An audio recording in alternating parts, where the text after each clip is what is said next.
show you I'm natural ride. They suddenly decided to bail on us too. But while technology catches up with us, why don't we just start talking?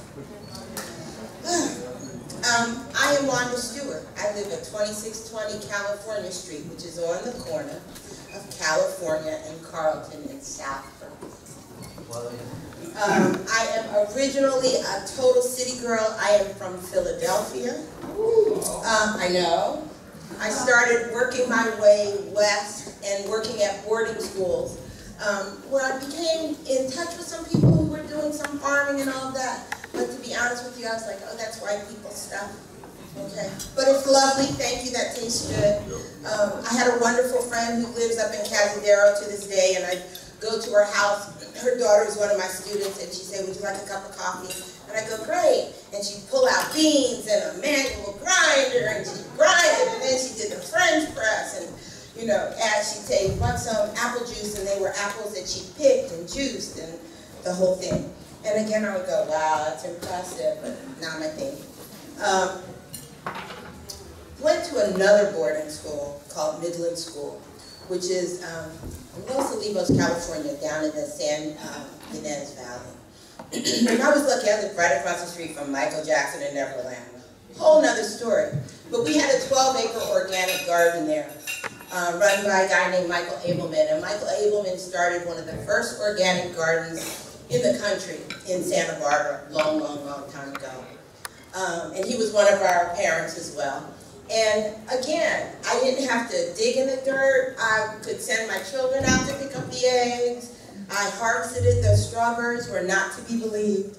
But when I moved to Berkeley to give my kids the city experience, because they've been living out there, I missed all the organic food, right? Particularly when I got to certain not-to-be-named farmers markets and saw the prices of them, right? Particularly when you live in Santa Barbara, things are pretty cheap because a whole lot is grown right there, right? So it's amazing. At the same time, I bought the house that I was living in at California and Carlton, and it needed a new fence. And because it needed a new fence, I hired a guy named Bernardo Lopez. I was really lucky. Right after me, Bernardo did Michael Poland's yard. He did the outdoor kitchen for the guy that owns OpenTable.com. So I was lucky to get him while he was cheap. And he put a fence around and gave me a couple garden beds. And as he left, he said in his Colombian accent that I cannot imitate. I hope I have given you a great passion for you for the rest of your life. And he just walked away. And then I started growing. And then I found out that there wasn't sun in my backyard. There was sun in my front yard, right? Particularly some of those trees grew up. So then I started growing out in the front yard. And then I started growing a whole lot in the front yard. And then my cool carpenter boyfriend moved in, who's also a farmer, and I got on steroids with great boxes and cool little attractions that make it beautiful and easy and wonderful. At the same time, I was working in schools. First public schools, first private schools and then public schools. How are we doing down here? Okay, never mind. Public schools in Emeryville. And I got laid off. And I decided to take my 2 years of unemployment and sink it into developing my home as an urban farm. And as a business. And as a business that could allow me to live sustainably and honestly not go back into the school system and have to do that anymore. So that's what I've done. I stand here in front of you all because a woman named Ruby Bloom, who runs the Institute for Urban Homesteading, put out a call for urban farmers of color. She puts on this tour, and I loved it. The email I got said, I don't have any people of color on my tour, and I just don't want it to look that white. Is there anybody out there? And I responded. She came to see. She put me on there. She actually got another wonderful farm called Full Harvest Farm in the heart of 38th and MacArthur. You can't believe they've got goats, pigs, chickens, the whole thing. Right, it's amazing. So I've fallen into this movement backwards. Okay, I didn't get what permaculture was. I didn't really understand what sustainability was. I started growing food. Then when I felt like I needed to get into the community of urban agriculture, I started doing volunteer work. I found my way to the Victory Garden Foundation and a wonderful woman named Victory Lee. Who knows Victory Lee? Anybody? Yeah. So Victory Lee took me under her wing. I was lucky enough that the Master Gardeners of Alameda County were starting a class. I just finished that class. I was lucky enough to get a scholarship to go and do a 2-week permaculture residential program with Starhawk. Who knows Starhawk? Yeah. Starhawk is the best. Nothing like going to do permaculture and grow vegetables with a witch. And then I came back and I started working for City Slipper Farms and just getting to know who was in the movement and all of that. Most recently, I've gotten very, very passionate about taking this, for me, the urban agriculture movement to my people in the microcosm, meaning black folks. Okay. I think there's a big, I know that there is a big disconnect in the communication about why it's important to grow your food, or how easy it is. Hi, Erica, how easy it is to grow your food. What kind of food you could be growing. And lots of times things happen and miscommunications happen that aren't helping anybody at all, right? We're not getting along and there's actually some rubs and things like that. Honestly, and I'm kind of known for just sort of saying it like it is, as I grow, I try to get a little smoother with it. But the truth, and I've just been thinking about it a lot, I think it's really important that when we all want to go and grow food together and use it to build community, which I'm blown away at the community that has sort of grown around this idea where I was just trying to grow some food for me and my family. But when we all want to do it together and we all want to cross these cultural bounds and it's about growing food, we could easily replicate an institution that we don't want to replicate anymore, right? And I'm talking slavery, okay? There are some groups that, rightfully so, are trying to help people grow, right? And eat better and fix their diabetes and all that. But sometimes the mechanisms and the way in which they use that remake slavery, okay? If you take inmates from a prison and you put them to work for very, very wealthy white people in their backyards, right? And you've got somebody watching them, right?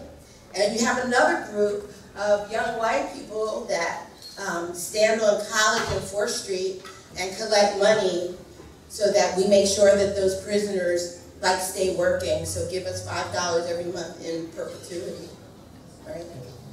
There's some things there that can be missing, right? Some of the things are simpler, like collard greens, right? We all love kale and collard greens. Well, black folks, we're used to putting meat and hog maws and, you know, evolved smoked turkey, right?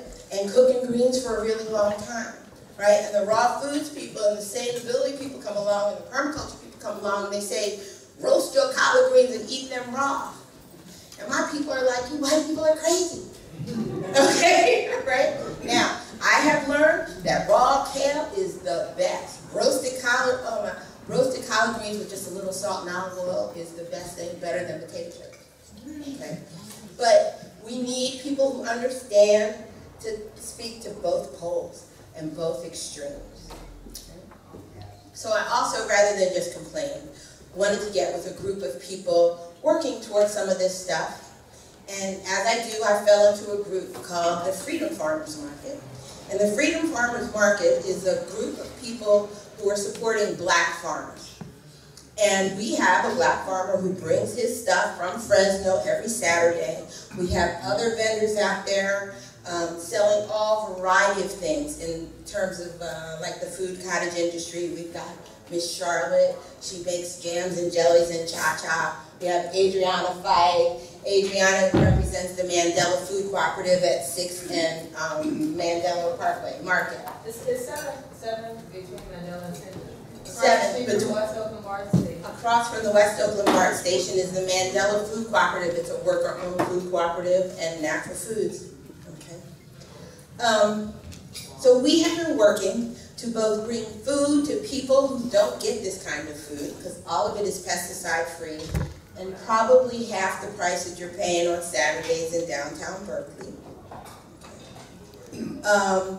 And we intend to empower ourselves and empower our community while doing that, all in the act of growing food.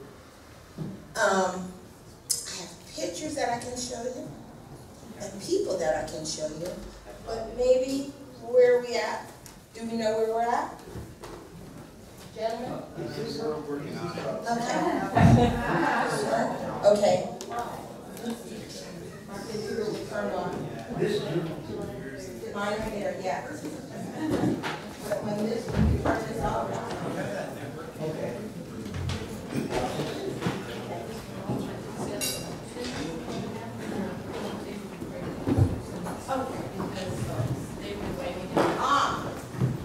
So Carol asked me to introduce some of the folks over here.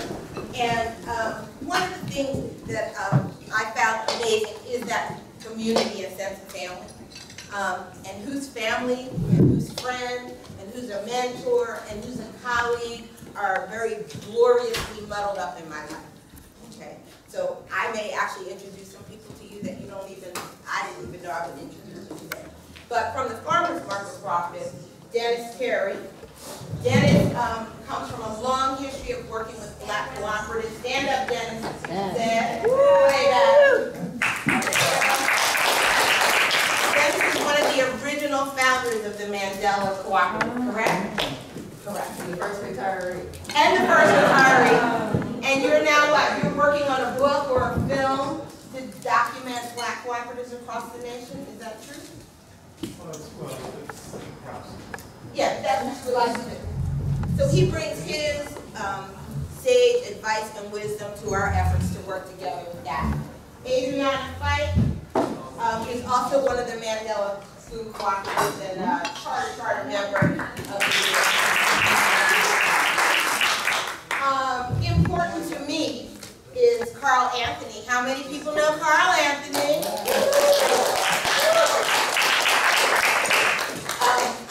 Again, these great, amazing people fall into my life, and I have no idea who they are. Just somebody that my friend Louise Music should wave to. He brought Carl into my life, and I had no idea he was just this man that everybody loved, right? And then it turned out he was from Philadelphia, so we were like, yeah, Philly, you know. And he only lives 2 blocks away from me, and it was really cool. And then I began to discover all that he is and all that he's done, and am awed, and call him mentor. And one thing you should know, Obsidian Farm is also intended to be a retreat center, a place for you to come and hang. If you want to have a good lunch meal, but you don't want to go into a regular restaurant, and you want to come sit on Wanda's back deck and have some food out of the garden, you can do that. If you're having a baby shower, and you want a place for the girlfriends to go, there's a hot tub, you can do that. You want to have a birthday party for the 3-year-old with a farm theme. We got 21 chickens and a nice little dog named Angel. But Carl is coming to the house on July 24th to have intimate. I want to collect all of this history that we have, particularly here in the Bay Area, particularly around African Americans, right? Because I don't know if you all know where you're sitting, but I call this the seat of Black power, right? Say it loud, Black and I'm proud. That's Prospect Park and the Black Panthers, right? I want to save all this history, get our elders talking to us about what's going on. So Carl is coming to the house, and we're going to have a lovely organic meal for a group of 15 people or so. After the meal, some more people will come, and then we're going to have a chat around the fire, and Carl's just going to talk, right? And we're going to tape Carl, but Carl's going to talk about whatever he chooses, right? And we have a lot of people who are agreeing to do this. Another one is Howard Moore, who was way more than Angela Davis's attorney. He was actually the lawyer that crafted the Civil Rights Act and amazing things like that. He lives right here in Berkeley. Okay, and happens to be the father of a friend of mine, go figure. But all these people are feeling moved to share and work together. So Carl is coming on the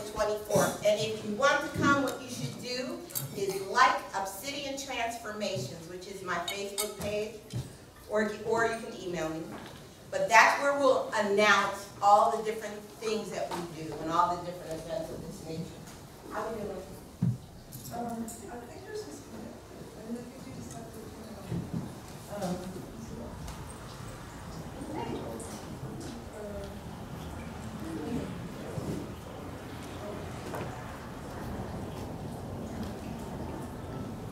So I'm just going to click through this really quick, okay? And shout out if you have questions or like there's a plant you see or something. What's your email? My email is wandalynnes@gmail. And I have cards over here. Lynn is Lynne, and then @ Oh.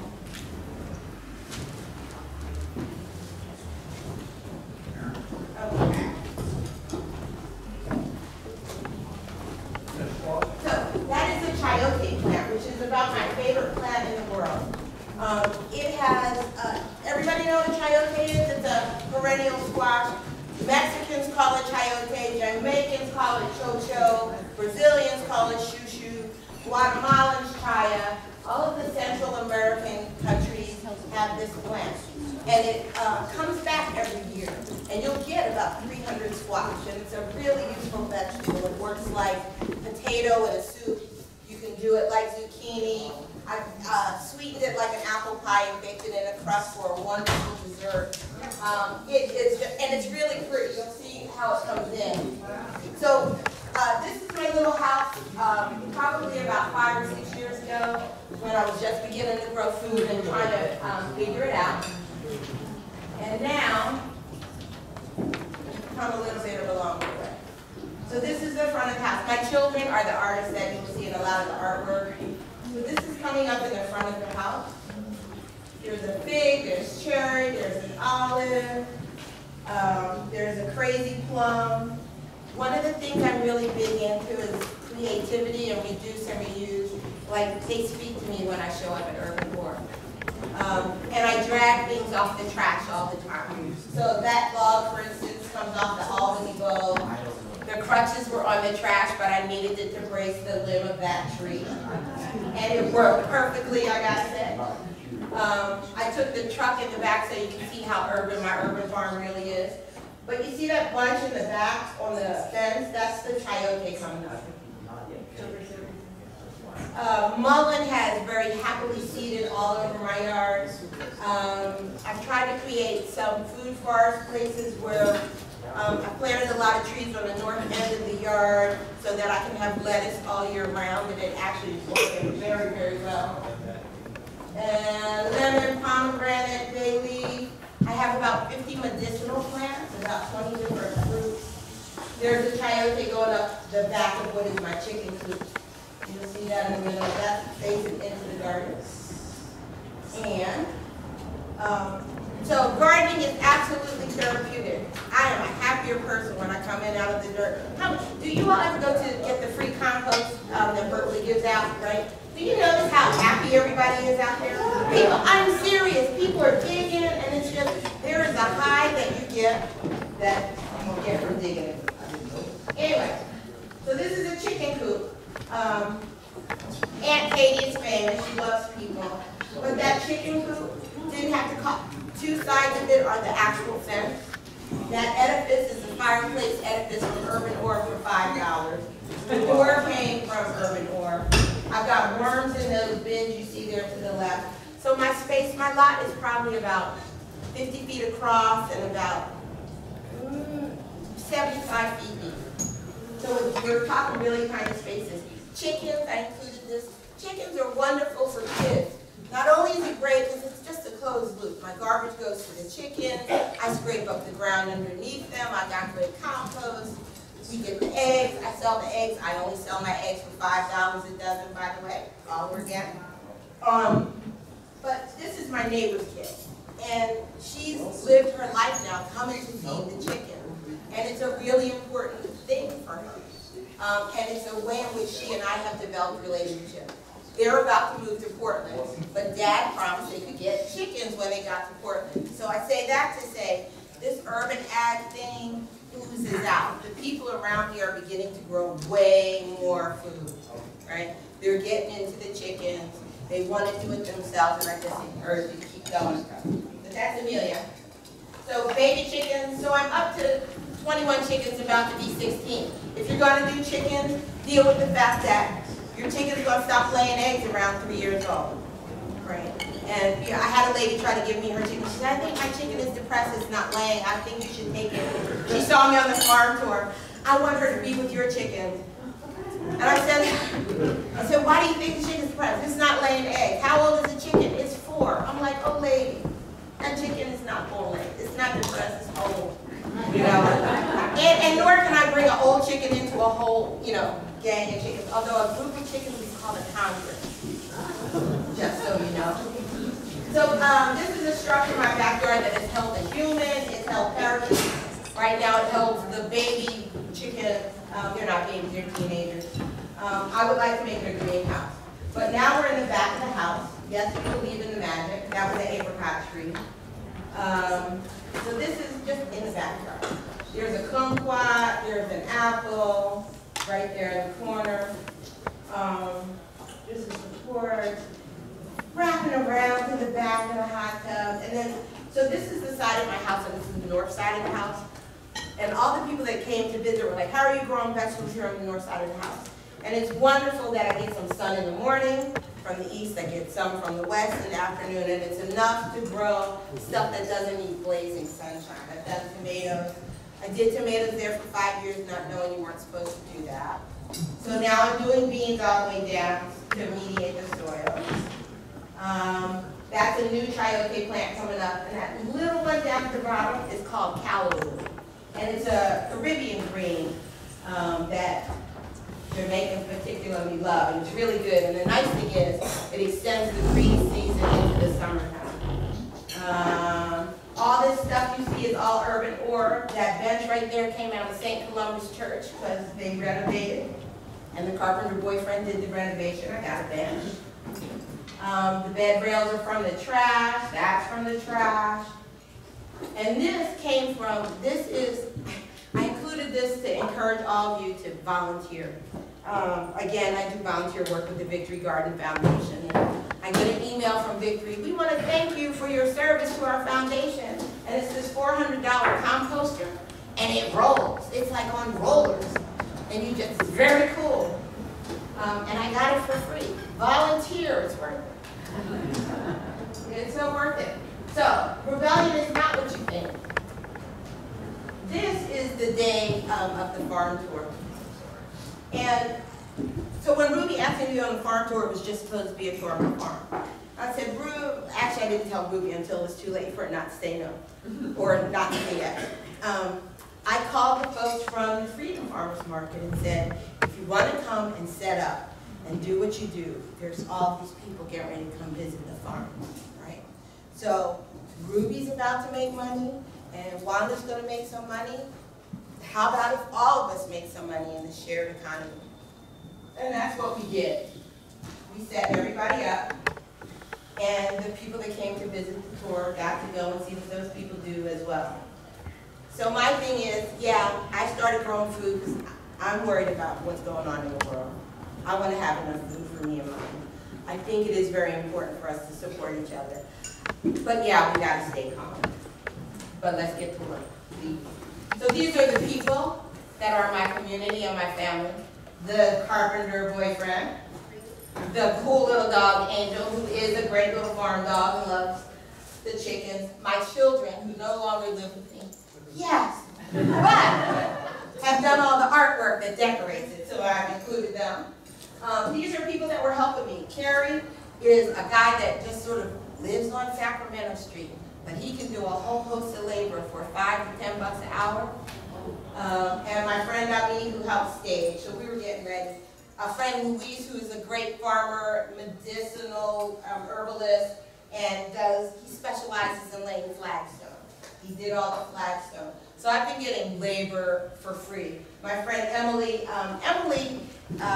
does many things, but she's a grant writer, and she recently got the Freedom Farmers Market, or Market Cooperative, a grant so that we can really start building this farmer's market. So she's one of the family. Johnny Spain is another one of the family. Johnny, people recognize Johnny's name? Yes. Johnny is one of the San Quentin Six from a long time ago, a dear friend. And he is also one of those people who I have all of this life experience and all this information in me, and I want to give it out and share it. For him, particularly young people. But he's also a gardener, and they have a beautiful garden. Other friends that were helping the day up, these are the Alameda Master Gardeners. I will tell you that if you were ever thinking about taking that Master Gardener course, it is so worth it. You can get your garden geek on. Nobody glazes over when you start talking about it because everybody's really happy to be doing it. It's a little bit of a time commitment, but you come away with just a boatload of knowledge. There's Victory Lee, that was at the graduation. Starhawk, Mr. Carl Anthony, woohoo! These are the mentors. And this gentleman here, I thought he was going to be here, he's not. This is Dr. Lassa Cayenne, is also named Leslie Lacey.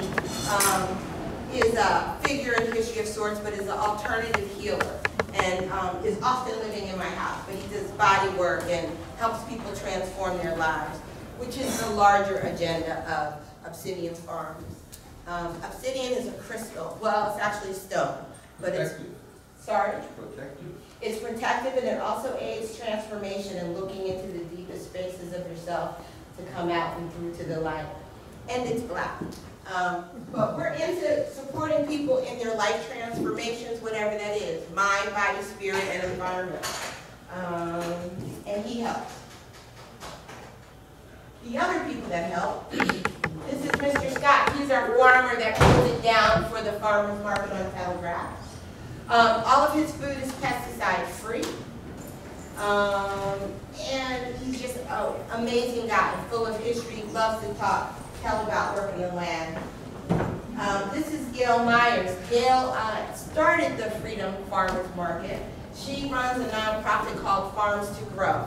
And her mission and passion in life is to support black farmers all over the nation. And she's actually working to fund her film called Rhythms of the Land, where she actually goes and interviews all of these farmers and captures that history again that they have to share. She got really excited when she went down the side of my house. She said, oh my God, I could do a whole lecture on the side of your house. And I'm like, what are you talking about? She said, well, you know, back in the day you had to make it with what you had, and you had to fit it in all these little cramped spaces, right? Those bed rails in that narrow space. That's what we now call permaculture, right? It's how those people used to garden. So Gail keeps us real on that. There's Dennis. Dennis and Angel always have deep conversations like that. Miss Charlotte is amazing. Miss Charlotte, if you want like jelly, jam, and you know what cha-cha is, or chow-chow, right? It's like a pickle gel. Oh, she makes it out of her kitchen. It's all fresh. She often gets her vegetables from Mr. Scott or gleaning them from local sources. She's just not going to Safeway and making some jelly. But it's amazing what she does, and she's actually drove herself to Florida, so she's not here with us right now. There's Adriana, and one of my most favorite pictures ever. Oh, now it's doing it. So this lady, this is Yvette. Hold on, stop. Yvette, okay. We'll talk about alternative economy in minutes. So we sell coffee. First of all, Yvette.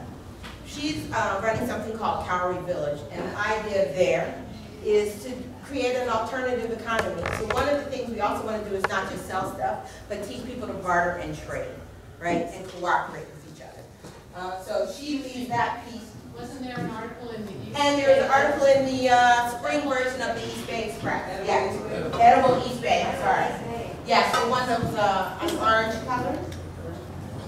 This gentleman is selling organic coffee. Yeah. We've got cupcakes that you can't believe, all kinds of cool stuff. The families are coming out increasingly, lots more children. We're getting everybody moving, doing Zumba outside. We recognize that that's something that we need to do. I'm going to just let this run. We're almost done. Those young women, actually, they sell juice. They sold juice at the market at my house and sold out. They probably made a couple $100. Their lemon ginger ale is amazing. And they are also making all of it fresh. This gentleman also makes juice. Mr. Scott's potatoes. And the carrots. Strawberries are the new thing right now. How much are we selling strawberries for? 3 pints for $10, I think. And a half flat for that. Well, Was that? one thing for $3.